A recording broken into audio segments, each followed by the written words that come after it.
ತ್ರಿಷಾ ನಿಜವಾಗ್ಲೂ ಸಕ್ರಿಯ ರಾಜಕೀಯಕ್ಕೆ ಬರ್ತಾರಾ ಅಥವಾ ವಿಜಯ್ ಅವರ ಭವಿಷ್ಯದ ರಾಜಕೀಯ ಲೆಕ್ಕಾಚಾರವೇ ಬೇರೆ ಇದೆಯಾ? ತಮಿಳುನಾಡು ಕಂಡ ಅತ್ಯಂತ ಪ್ರಭಾವಿ ನಾಯಕಿ ಜಯಲಲಿತಾ ಅವರ ರೀತಿ ನಟಿ ತ್ರಿಷಾ ಕೂಡ ಸಿನಿರಂಗದಿಂದ ರಾಜಕೀಯದ ಮಹಾನಾಯಕಿ ಹುದ್ದೆಯತ್ತ ಹೆಜ್ಜೆ ಇಡ್ತಿದ್ದಾರಾ? ಎಂಜಿಆರ್ ಅವರ ಕೊಡುಗೈ ದಾನದ ಗುಣ, ಜಯಲಲಿತಾ ಅವರ ಗಾಂಭೀರ್ಯ ಎಲ್ಲವೂ ಅವರ ಸಾರ್ವಜನಿಕ ಬಿಂಬವನ್ನು ಕಟ್ಟಿದೆ. ತ್ರಿಷಾ ಅವರ ಈ ಸಾರ್ವಜನಿಕ ನಡೆ ರಾಜಕೀಯ ಎಂಟ್ರಿಯ ಮುನ್ಸೂಚನೆನಾ? ರಾಜಕೀಯ ಪ್ರೋಟೋಕಾಲ್ ಅನ್ನೋದು ಕೇವಲ ಗೌರವದ ವಿಷಯ ಅಲ್ಲ, ಅದು ಅಧಿಕಾರ ಮತ್ತು ಜವಾಬ್ದಾರಿಯ ಸಂಕೇತ. ನಮಸ್ಕಾರ ಎಲ್ರಿಗೂ, ಇದು ಒನ್ ಇಂಡಿಯಾ ಕನ್ನಡ. ನಾನು ಪ್ರತಿಮಾ. ಸಾರ್ವಜನಿಕ ಜೀವನದಲ್ಲಿರೋ ನಾಯಕನೊಬ್ಬನಿಗೆ ಸಿದ್ಧಾಂತ ಎಷ್ಟು ಮುಖ್ಯನೋ ಆತನ ಕ್ಲೀನ್ ಇಮೇಜ್ ಕೂಡ ಅಷ್ಟೇ ಇಂಪಾರ್ಟೆಂಟ್. ವಿಜಯ್ ರಾಜಕೀಯಕ್ಕೆ ಬಂದಾಗ ಅವರ ವೈಯಕ್ತಿಕ ಬಿಂಬವೇ ಅವರ ಪ್ರಮುಖ ಶಕ್ತಿಯಾಗಿತ್ತು. ಆದರೆ ಇತ್ತೀಚೆಗೆ ನಟಿ ತ್ರಿಷಾ ಅವರ ಸುತ್ತ ನಡೀತಾ ಇರೋ ಚರ್ಚೆಗಳಿಗೆ ವಿಜಯ್ ಸ್ಪಷ್ಟ ಬ್ರೇಕ್ ಹಾಕದೇ ಇರೋದು ಡಿಎಂಕೆ ಮತ್ತು ಎಐಎಡಿಎಂಕೆಯಂತಹ ಅನುಭವಿ ಎದುರಾಳಿಗಳಿಗೆ ಬಲವಾದ ಅಸ್ತ್ರವಾಗಿ ಸಿಕ್ಕಿಬಿಟ್ಟಿದೆ. ಪಕ್ಷದಲ್ಲಿ ಯಾವುದೇ ಅಧಿಕೃತ ಹುದ್ದೆ ಇಲ್ಲದ ವ್ಯಕ್ತಿಗೆ ಪ್ರೋಟೋಕಾಲ್ ಸಿಗ್ತಾ ಇರೋದು ಅಭಿಮಾನಿಗಳಲ್ಲಿ ಗೊಂದಲ ಮೂಡಿಸಿದ್ರೆ ವಿಮರ್ಶಕರಲ್ಲಿ ನಾಯಕತ್ವದ ಸ್ಪಷ್ಟತೆ ಬಗ್ಗೆ ಪ್ರಶ್ನೆ ಏಳ್ತಾ ಇದೆ. ತ್ರಿಷಾ ನಿಜವಾಗ್ಲೂ ಸಕ್ರಿಯ ರಾಜಕೀಯಕ್ಕೆ ಬರ್ತಾರಾ ಅಥವಾ ವಿಜಯ್ ಅವರ ಭವಿಷ್ಯದ ರಾಜಕೀಯ ಲೆಕ್ಕಾಚಾರವೇ ಬೇರೆ ಇದೆಯಾ? ಇತಿಹಾಸ ಮರುಕಳಿಸ್ತಾ ಇದೆಯಾ? ತಮಿಳುನಾಡು ಕಂಡ ಅತ್ಯಂತ ಪ್ರಭಾವಿ ನಾಯಕಿ ಜಯಲಲಿತಾ ಅವರ ರೀತಿ ನಟಿ ತ್ರಿಷಾ ಕೂಡ ಸಿನಿರಂಗದಿಂದ ರಾಜಕೀಯದ ಮಹಾನಾಯಕಿ ಹುದ್ದೆಯತ್ತ ಹೆಜ್ಜೆ ಇಡ್ತಿದ್ದಾರಾ ಅಥವಾ ಇದು ಕೇವಲ ಮಾಧ್ಯಮಗಳ ಊಹಾಪೋಹಾನ? ತಮಿಳು ರಾಜಕೀಯ ಇತಿಹಾಸವನ್ನ ಮುನ್ನೆಲೆಯಲ್ಲಿಟ್ಕೊಂಡು ನಡೆಸುವಂತಹ ಒಂದಷ್ಟು ವಿಶ್ಲೇಷಣೆ ಇಲ್ಲಿದೆ ನೋಡಿ. ತಮಿಳುನಾಡಿನ ರಾಜಕೀಯ ಇತಿಹಾಸ ಒಂದು ರೀತಿ ವಿಶಿಷ್ಟತೆಯನ್ನು ಪಡೆದುಕೊಳ್ಳುತ್ತೆ. ಯಾಕೆಂದರೆ ಇಲ್ಲಿ ಬೆಳ್ಳಿ ಪರದೆಯ ಮೆರುಗು ಹಾಗೆ ಶಾಸನ ಸಭೆಯ ಅಧಿಕಾರ ಒಂದಕ್ಕೊಂದು ಬೆಸೆದುಕೊಂಡಿರೋದು. CN ಅಣ್ಣಾದೊರೈ ಅವರಿಂದ ಹಿಡಿದು MG ರಾಮಚಂದ್ರನ್, M ಕರುಣಾನಿಧಿ, ಜಯಲಲಿತಾ ಮತ್ತು ವಿಜಯಕಾಂತ್ ತನಕ ಸಿನಿಮಾ ರಂಗದಲ್ಲಿದ್ದ ಜನಪ್ರಿಯತೆಯನ್ನೇ ರಾಜಕೀಯ ಬಲವಾಗಿ ಪರಿವರ್ತಿಸಿಕೊಂಡ ಉದಾಹರಣೆಗಳು ನಮ್ಮ ಕಣ್ಮುಂದೆ ಇವೆ. ತಮಿಳುನಾಡು ರಾಜಕೀಯದ ಈ ದೀರ್ಘ ಇತಿಹಾಸದಲ್ಲಿ ನಾಯಕರ ವೈಯಕ್ತಿಕ ಇಮೇಜ್ ಮತ್ತು ಸಾರ್ವಜನಿಕ ನೈತಿಕತೆ ಯಾವತ್ತೂ ಗೌಣವಾಗಿರಲಿಲ್ಲ. MGR ಅವರ ಕೊಡುಗೈ ದಾನದ ಗುಣ, ಜಯಲಲಿತಾ ಅವರ ಗಾಂಭೀರ್ಯ ಎಲ್ಲವೂ ಅವರ ಸಾರ್ವಜನಿಕ ಬಿಂಬವನ್ನು ಕಟ್ಕೊಟ್ವು. ಈಗ 2026ರ ರಾಜಕೀಯ ಚಿತ್ರಣದಲ್ಲಿ ನಟ ವಿಜಯ್ ಅವರ ತಮಿಳಿಗ ವೆಟ್ರಿ ಕಳಗಂ ಪಕ್ಷ ಪ್ರಮುಖ ಶಕ್ತಿಯಾಗಿ ಹೊರಹೊಮ್ಮಿದೆ. ಆದರೆ ಅಧಿಕಾರ ಮತ್ತು ನಾಯಕತ್ವದ ಬೆಳವಣಿಗೆಯ ಜೊತೆಗೇನೆ ವಿಜಯ್ ಅವರ ಸುತ್ತ ವೈಯಕ್ತಿಕ ಜೀವನ ಮತ್ತು ನಟಿ ತ್ರಿಷಾ ಅವರ ಹೆಸರು ನಿರಂತರವಾಗಿ ಚರ್ಚೆ ಆಗ್ತಾ ಇದೆ. ತಮಿಳು ರಾಜಕೀಯದ ಹಳೆ ಪುಟಗಳನ್ನು ತಿರುವಿ ನೋಡ್ತಾ ಇರೋ ವಿಶ್ಲೇಷಕರಿಗೆ ಈ ಬೆಳವಣಿಗೆಗಳು ಹೊಸ ಪ್ರಶ್ನೆಗಳನ್ನು ಹುಟ್ಟುಹಾಕಿವೆ. ತ್ರಿಷಾ ಅವರ ಈ ಸಾರ್ವಜನಿಕ ನಡೆ ರಾಜಕೀಯ ಎಂಟ್ರಿಯ ಮುನ್ಸೂಚನೆನಾ ಅಥವಾ ಇದು ಕೇವಲ ಸೋಷಿಯಲ್ ಮೀಡಿಯಾ ಮತ್ತು ವಿರೋಧಿಗಳ ಅಸ್ತ್ರಾನ ಅಂತ? ಯಾವುದೇ ಹೊಸ ರಾಜಕೀಯ ಪಕ್ಷ ಕಟ್ಟಬೇಕಾದ್ರೆ ನಾಯಕನ ಕ್ಲೀನ್ ಇಮೇಜ್ ಪ್ರಮುಖ ತಡೆಗೋಡೆಯಾಗಿರುತ್ತೆ. ವಿಜಯ್ ಅವರು ತಮ್ಮ ಅಭಿಮಾನಿ ಬಳಗವನ್ನ ಒಂದು ಸಂಘಟಿತ ರಾಜಕೀಯ ಶಕ್ತಿಯಾಗಿ ಪರಿವರ್ತಿಸಿ TVK ಪಕ್ಷವನ್ನ ಸ್ಥಾಪನೆ ಮಾಡಿದರು. ಆರಂಭದಲ್ಲಿ ಅವರು ಜನರ ಸಮಸ್ಯೆಗಳು, ಶಿಕ್ಷಣ ಮತ್ತು ಭ್ರಷ್ಟಾಚಾರ ರಹಿತ ಆಡಳಿತದ ಬಗ್ಗೆ ಮಾತನಾಡಿದಾಗ ಜನರಿಂದ ಒಳ್ಳೆ ರೆಸ್ಪಾನ್ಸ್ ಕೂಡ ಸಿಕ್ತು. ಆದರೆ ಇತ್ತೀಚೆಗೆ ನಡೆದಂತಹ ಸರ್ಕಾರಿ ಹಾಗೂ ಪಕ್ಷದ ಪ್ರಮುಖ ಕಾರ್ಯಕ್ರಮಗಳಲ್ಲಿ ನಟಿ ತ್ರಿಷಾ ಅವರ ಉಪಸ್ಥಿತಿ ಮತ್ತು ಅವರಿಗೆ ನೀಡಲಾದ ಅನಧಿಕೃತ ಪ್ರೋಟೋಕಾಲ್ ಭಾರೀ ಚರ್ಚೆಗೆ ಎಡೆ ಮಾಡಿಕೊಡ್ತಾ ಇದೆ. ರಾಜಕೀಯ ಪ್ರೋಟೋಕಾಲ್ ಅನ್ನೋದು ಕೇವಲ ಗೌರವದ ವಿಷಯ ಅಲ್ಲ, ಅದು ಅಧಿಕಾರ ಮತ್ತು ಜವಾಬ್ದಾರಿಯ ಸಂಕೇತ.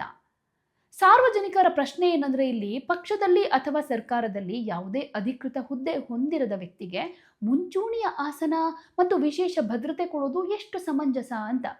ಇನ್ನು ವಿರೋಧ ಪಕ್ಷಗಳು ಕೂಡ ಸುಮ್ಮನೆ ಇಲ್ಲ. DMK ಹಾಗೆ AIADMK ಹಾಗೂ BJP ಮುಂತಾದ ಅನುಭವಿ ಪಕ್ಷಗಳು ಇದನ್ನ ಪ್ರಮುಖ ಅಸ್ತ್ರವನ್ನಾಗಿ ಮಾಡ್ಕೊಳ್ತಾ ಇವೆ. ವಿಜಯ್ ಅವರ ನಾಯಕತ್ವದ ನೈತಿಕತೆಯನ್ನ ಪ್ರಶ್ನೆ ಮಾಡೋದಕ್ಕೆ ಹಾಗೆ TVK ಪಕ್ಷದ ಅಜೆಂಡಾವನ್ನ ಬದಿಗೆ ಸರಿಸೋದಕ್ಕೆ ಈ ವಿಷಯವನ್ನ ನಿರಂತರವಾಗಿ ಜೀವಂತವಾಗಿಡ್ತಾ ಇದೆ.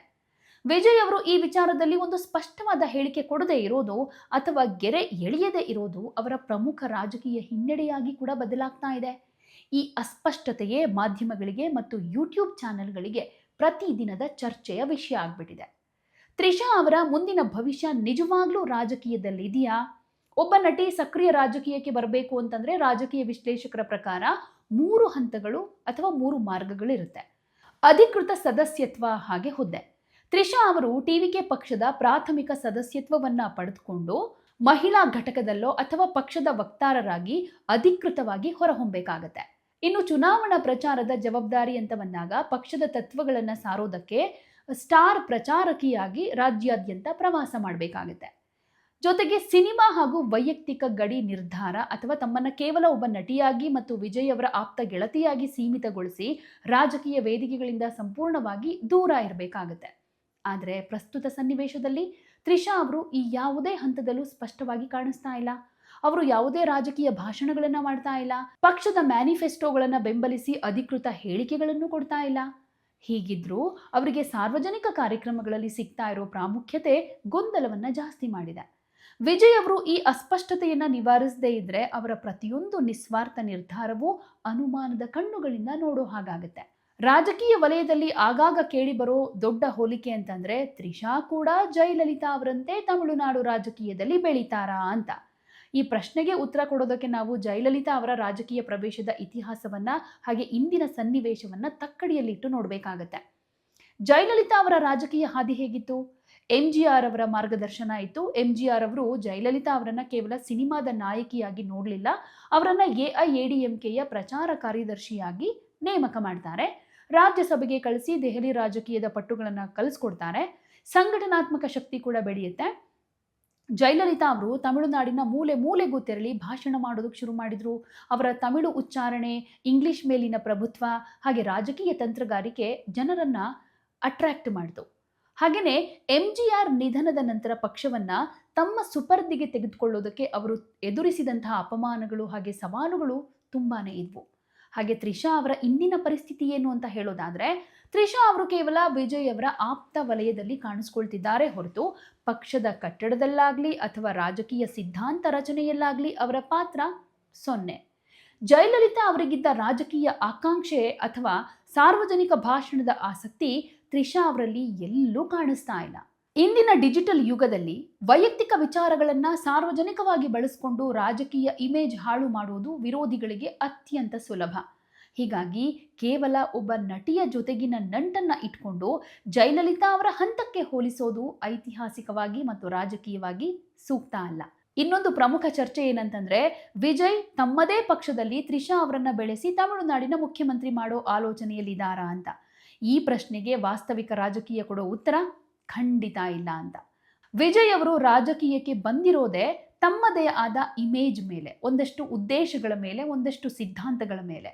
TVK ಪಕ್ಷದ ಪ್ರತಿಯೊಂದು ಸಿದ್ಧಾಂತ ಹಾಗೆ ಬ್ಯಾನರ್ ವಿಜಯ್ ಅವರ ನೇತೃತ್ವದ ಸುತ್ತಾನೆ ಸುತ್ತಾ ಇದೆ. ಆದರೆ ಇಲ್ಲಿ ಪ್ರಮುಖ ಸಮಸ್ಯೆ ಇರೋದು ವಿಜಯ್ ಅವರ ಕಾರ್ಯಶೈಲಿಯಲ್ಲಿ. ಆಡಳಿತಾತ್ಮಕ ದೃಷ್ಟಿಕೋನ ಅಂತ ಬಂದಾಗ ವಿಜಯ್ ಅವರು ತೆಗೆದುಕೊಳ್ತಾ ಇರುವಂತಹ ಕೆಲವೊಂದು ಆಡಳಿತಾತ್ಮಕ ಹಾಗೆ ಸಾಮಾಜಿಕ ನಿರ್ಧಾರಗಳು ಸಾರ್ವಜನಿಕರಿಂದ ಮೆಚ್ಚುಗೆ ಪಡೆದುಕೊಳ್ತಾ ಇವೆ. ಗಮನ ಬೆಳಗುವಿಕೆಯ ಅಪಾಯ ಅನ್ನೋದು ಇಲ್ಲಿರುತ್ತೆ. ಅಂದ್ರೆ ಡಿಸ್ಟ್ರಾಕ್ಷನ್ ಅಂತ. ತ್ರಿಷಾ ಅವರ ಸುತ್ತಲಿನ ನಿರಂತರ ವೈಯಕ್ತಿಕ ವಿಮರ್ಶೆಗಳಿಂದ TVK ಪಕ್ಷದ ಪ್ರಮುಖ ಅಜೆಂಡಾಗಳು, ಅವರ ನೀತಿಗಳು ಹಾಗೆ ಜನರ ಅಭಿವೃದ್ಧಿಯ ಯೋಜನಾ ಚರ್ಚೆಗಳು ಮಾಧ್ಯಮಗಳಲ್ಲಿ ಹಿನ್ನೆಲೆಗೆ ತಳ್ಳಲ್ಪಡುತ್ತೆ. ಹಾಗೆ ಸ್ಪಷ್ಟತೆಯ ಅಭಾವ ಅಂತೂ ಕಾಣಿಸ್ತಾ ಇದೆ. ಒಬ್ಬ ರಾಜಕೀಯ ನಾಯಕ ತನ್ನ ವೈಯಕ್ತಿಕ ಜೀವನ ಮತ್ತು ಸಾರ್ವಜನಿಕ ಜೀವನದ ಮಧ್ಯೆ ಸ್ಪಷ್ಟವಾದ ರಾಜಕೀಯ ಗೋಡೆಯನ್ನ ನಿರ್ಮಿಸದೇ ಇದ್ರೆ ಅದು ಪಕ್ಷದ ನಾಯಕತ್ವದ ಮೇಲಿನ ವಿಶ್ವಾಸಾರ್ಹತೆಯನ್ನ ಕುಗ್ಗಿಸುತ್ತೆ. ತಮಿಳುನಾಡು ರಾಜಕೀಯ ಇತಿಹಾಸ ನಮಗೆ ಕಲಿಸಿರೋ ಅತ್ಯಂತ ದೊಡ್ಡ ಪಾಠ ಏನಂದ್ರೆ, ಅಧಿಕಾರದ ಹಾದಿಯಲ್ಲಿ ಸಣ್ಣ ಗೊಂದಲವು ದೊಡ್ಡ ಚಂಡಮಾರುತವನ್ನಾಗಿ ಬದಲಾಯಿಸಬಹುದು ಅಂತ. ವಿಜಯ್ ಅವರ ಸುದೀರ್ಘ ರಾಜಕೀಯ ಭವಿಷ್ಯ ಮುಂದುವರಿಬೇಕಂದ್ರೆ ಅವರು ತಕ್ಷಣ 2 ಕೆಲಸಗಳನ್ನ ಮಾಡಲೇಬೇಕು. ವೈಯಕ್ತಿಕ ಜೀವನ ಹಾಗೆ ಪಕ್ಷದ ಪ್ರೋಟೋಕಾಲ್ ಅನ್ನ ಸಂಪೂರ್ಣವಾಗಿ ಬೇರ್ಪಡಿಸೋದು. ಅಧಿಕೃತ ಹುದ್ದೆ ಇಲ್ಲದ ವ್ಯಕ್ತಿಗಳಿಗೆ ಸಾರ್ವಜನಿಕ ವೇದಿಕೆಗಳಲ್ಲಿ ವಿಶೇಷ ಮನ್ನಣೆ ನೀಡುವುದಕ್ಕೆ ಬ್ರೇಕ್ ಹಾಕೋದು. ವಿರೋಧಿಗಳು ಮಾಡುವಂತಹ ವೈಯಕ್ತಿಕ ಟೀಕೆಗಳಿಗೆ ಪ್ರತಿದಿನ ಸ್ಪಷ್ಟನೆ ಕೊಡ್ತಾ ಕೂತ್ರೆ ಜನರಿಗಾಗಿ ಕೆಲಸ ಮಾಡೋ ಟೈಮ್ ವ್ಯರ್ಥವಾಗುತ್ತೆ. TVK ಪಕ್ಷದ ಕಾರ್ಯಸೂಚಿ ಮತ್ತು ಜನರ ಕಲ್ಯಾಣದ ಕಡೆಗೆ ಸಂಪೂರ್ಣ ಶಕ್ತಿಯನ್ನ ವಿನಿಯೋಗಿಸಬೇಕಾಗಿದೆ. ತ್ರಿಷಾ ಅವರ ಸದ್ಯದ ನಡೆಗಳು ಕೇವಲ ಸಾರ್ವಜನಿಕ ಕುತೂಹಲಕ್ಕೆ ಸೀಮಿತ ಆಗಿದ್ರೂ ರಾಜಕೀಯದ ಅಂಗಳದಲ್ಲಿ ಅದು ಉಂಟು ಮಾಡ್ತಾ ಇರೋ ಅಲೆಗಳು ಸಣ್ಣದ್ದಲ್ಲ. ವಿಜಯ್ ಅವರು ಈ ವಿಚಾರದಲ್ಲಿ ಎಷ್ಟು ಬೇಗ ಸ್ಪಷ್ಟತೆ ಕಂಡುಕೊಳ್ತಾರೋ ಅಷ್ಟು ಬೇಗ ಅವರ ರಾಜಕೀಯ ಪಯಣ ಸುಗಮವಾಗುತ್ತೆ. ಯಾವುದೇ ಸುದ್ದಿಯ ಅಪ್ಡೇಟ್ ಅನ್ನ ಮಿಸ್ ಮಾಡ್ಕೊಳ್ಬಾರ್ದು ಅಂದ್ರೆ ಈಗ್ಲೇ ಒನ್ ಇಂಡಿಯಾವನ್ನ ಸಬ್ಸ್ಕ್ರೈಬ್ ಮಾಡಿ. ನಿಮಗೆ ಬೇಕಾದ ಭಾಷೆಯಲ್ಲಿ ಎಲ್ಲಾ ಸುದ್ದಿ ತಿಳಿಬೇಕು ಅಂದ್ರೆ ಒನ್ ಇಂಡಿಯಾ ಆಪ್ ಅನ್ನ ಡೌನ್ಲೋಡ್ ಮಾಡ್ಕೊಳ್ಳಿ.